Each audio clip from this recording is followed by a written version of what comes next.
Let's take a few moments to settle within our heart. We're going through some pretty interesting times, and I think it's a good idea to kind of leave all of that energy behind us as we step into this moment that we share together. So I'm going to play some music now. This is from the Zazen album called Enlightenment. It's one of my favorite pieces of music. Here we go.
Take a breath.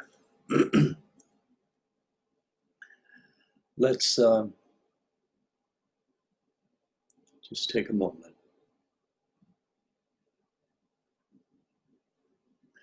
The heart is such a beautiful thing.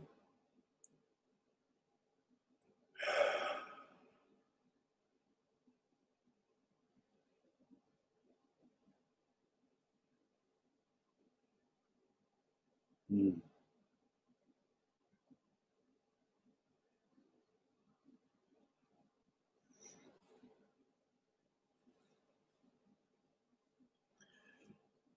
I've been meditating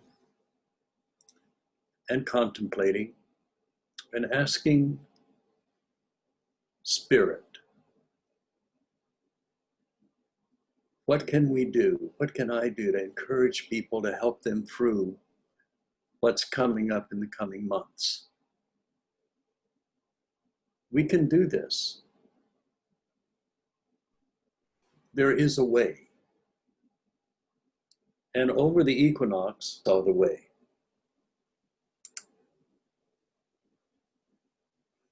And I'm going to present it to you today.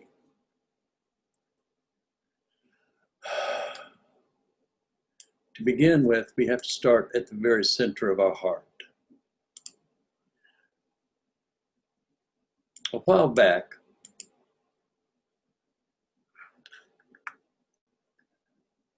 I started exploring the heart. You may have seen it in some of the earlier videos, but I spent my time in the heart, and I just wanted to find out what the heart was, you know. And I discovered pretty quickly, actually, that the heart was the center of my being, which really is no new news, but that's where I'm at. I have the divine above, and I have the physical below, and I'm in the middle. And I express love in my heart. The love that's in the physical is human love. It is very conditional, as is everything in the physical. Everything in the physical is always conditional. It has in and out and up and down and cold and hot and acceptance and betrayal and all of those things. So love down here is expressed in, I'll love you as long as you don't cheat on me, or I'll love you as long as you don't embarrass me in front of others consistently, or I'll love you if. It's very conditional.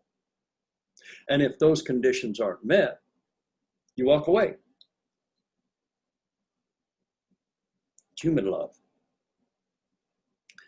Then I looked up in the high heart, the midheart actually. It's the midheart is what I discovered was to be unconditional love. However, it does have a sense that it wants you to improve. This is referred to as the guru love or grandmother love. Love you unconditionally. I'll never stop loving you, but I want you to improve. Okay? And the spiritual teachers fall into this one quite often. That's what teachers do. We love you unconditionally, but we want you to improve. We want you to have a better life for yourself. And I thought, boy, that's pretty cool. I've got lower heart, higher heart. And this, for fun, I started following up this unconditional love. And the more I followed it up, the less conditions that I had for needing things to change, until I got to the spot directly, right between the throat and the heart. I found divine love. A love that has absolutely no conditions. It is without things.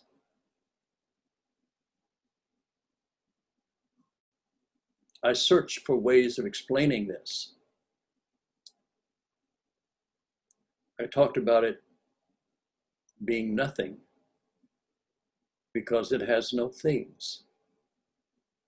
I described it as being the energy of Brahma, the energy of creative forces that bring forth out of the unmanifest. It creates an experience. Out of nothingness comes things. And then there's Vishnu that recognizes the things and creates an awareness of them. And then there's the Shiva energy that takes it back into the divine. And through this circle, we have our life. Every second is brought forth and is immediately dissolved back into the divine for the next second to come forth. So I kept looking at this nothing thing. It fascinated me.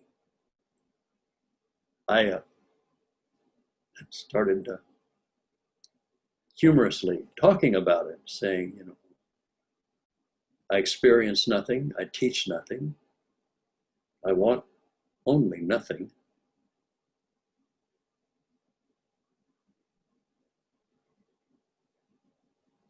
My students learn about nothing from me. They donate to my Sangha for nothing. You can see how humorous they can be if you understand that the nothing is completely unconditional. It is no thing. It is before things. Time, space, all of that stuff are things. This is before that. It's been referred to as the void.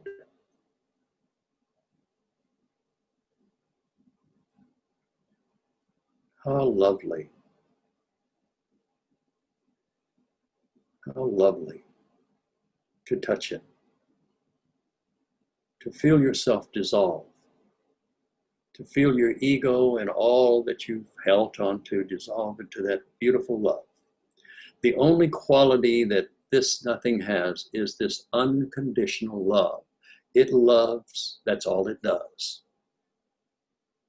It loves Satan as much as it does Christ. The rain falls on the just and the unjust alike. It has no conditions to its love. It is the divine from which all things are made and all things come from, all things exist in it, and all things return to it. And yet it is no thing that has all things. Very difficult to talk about, actually. And then my mentor, who is my brother, recommended a book.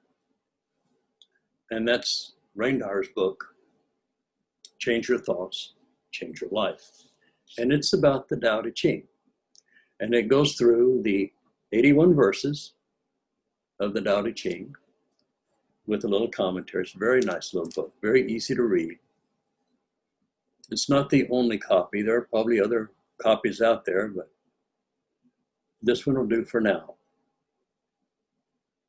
And as I read about the Tao, I realized that my idea on nothingness, all that I just talked about, is really the Tao. And there is a way of living your life from that position. Tibetan Buddhism is called, I think it's called Vipassana. In Christianity, it's talked about moving, living, and having your being in spirit. The complete expression of divine love. It's everywhere, and it is nowhere. It's so beautiful. And I found that as I explored this, it all started to tie together. So I took one of the verses in the book, see if I can find it. Here it is.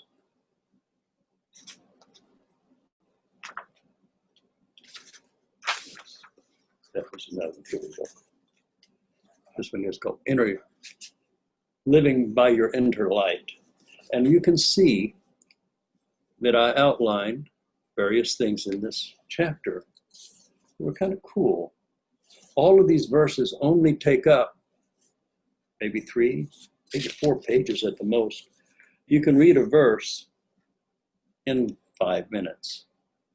Read the interpretation. It doesn't take more than 5 minutes. It's very short, very easy to read. And at the end, I would take my marker and I'd color the little thing. Just a way of finishing it up. Then I sat in my chair and I centered myself in my heart. And in the center of my heart, I imagined a beautiful room. And in that room was the most comfortable chair you could ever imagine. And as I would sit in that comfortable chair with my eyes closed in the darkness, I would just feel,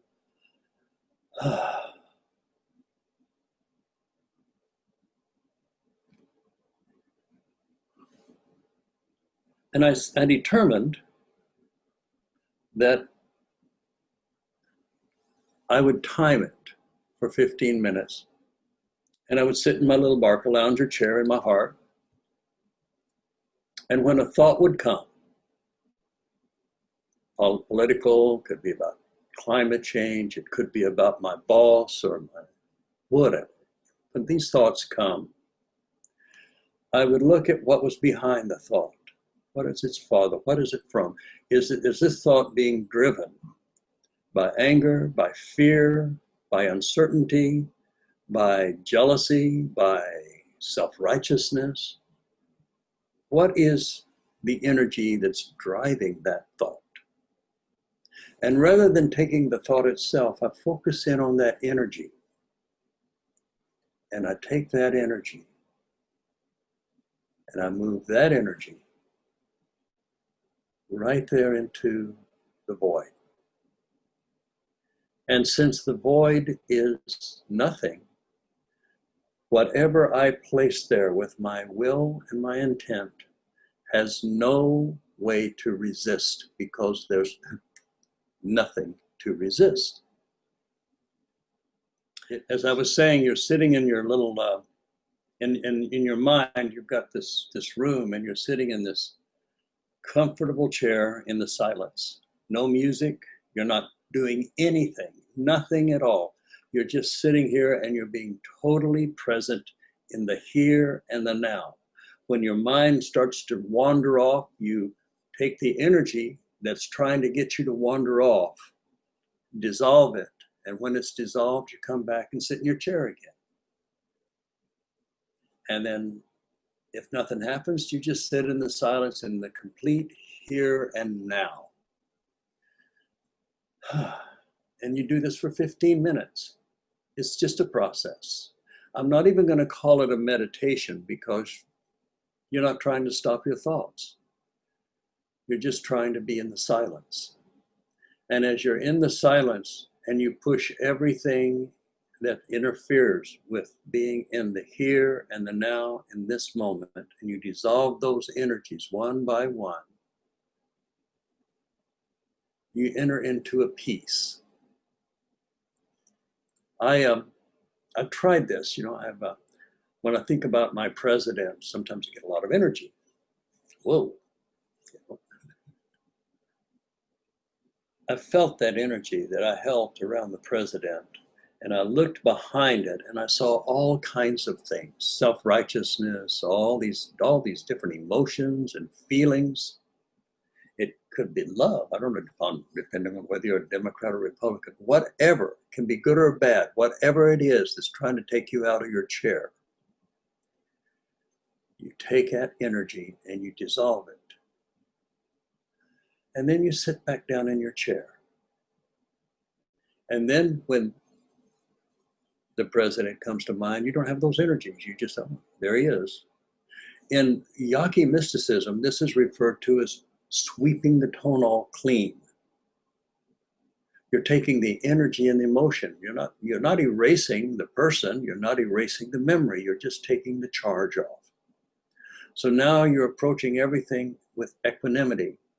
You're neither attracted nor repulsed.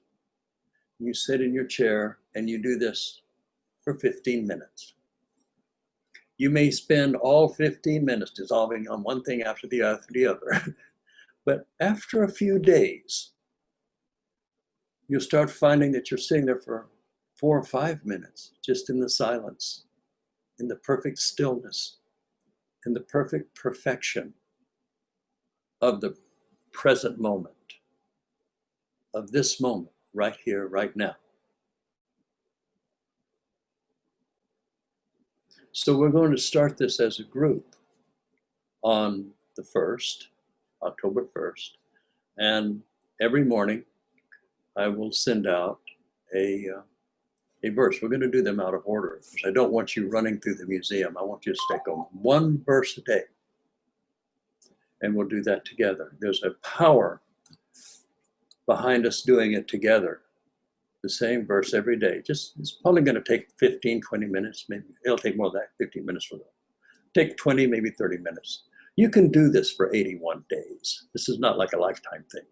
So, and the reason I want you to do this with the book is because you're storing energy in an object. Now, if you don't have the book, you can get it on Kindle and outline it there. But suit yourself. It's your life. I'm going down this path because I see what's ahead of us is chaotic and out of, full of fear and terror, and everybody's screaming and yelling and running around with their hair on fire. Let's not do that. Let's work together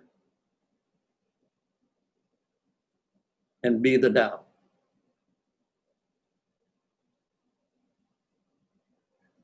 Live a superior life, not a life that's focused on calamity and terror and greed and selfishness and whatever, but a life based upon our true nature, our God-given nature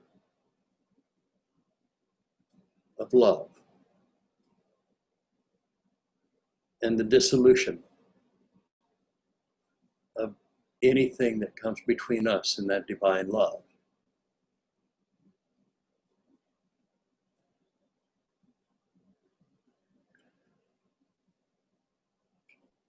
There you go. So I'll be sending out a couple of more things in the future, videos or whatever, to help you through this. And we're going to do this together. It ought to be really a lot of fun. So stay tuned for some announcements from the Enlightenment Sangha on what we're going to do. And starting on the 1st, we'll start with the first verse. So make sure you got your book if you can. Grab yourself a marker or a different color if you want. And let's do this. Let's experience peace in the midst of chaos. Let's experience beauty when everyone is focused upon ugliness. Let's experience love in the middle of hate. We can live a superior life, an auspicious life, a wonderful life.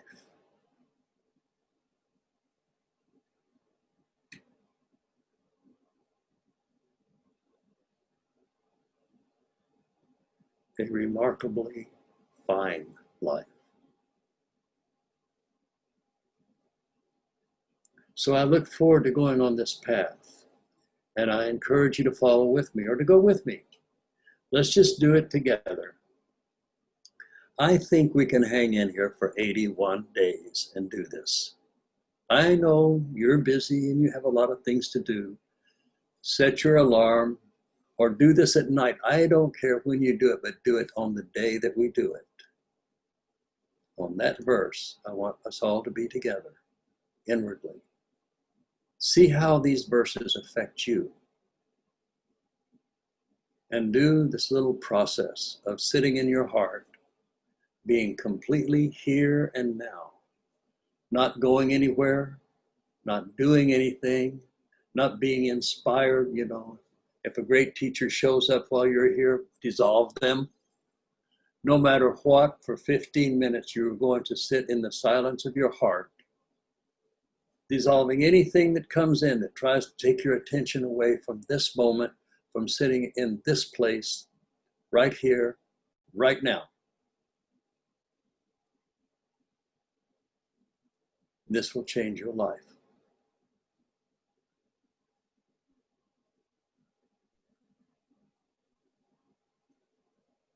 So let's have fun with this, huh? I think we can.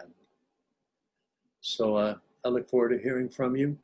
And as I said, in the coming days, you will be getting some emails from us, some further instructions on how to take part of whatever we're going to do.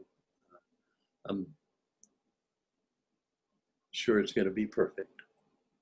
Life is perfect. You're perfect.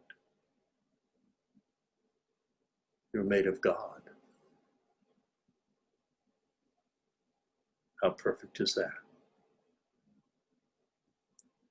You just don't see it, but I do. So with that being said, let's do this together. Namaste.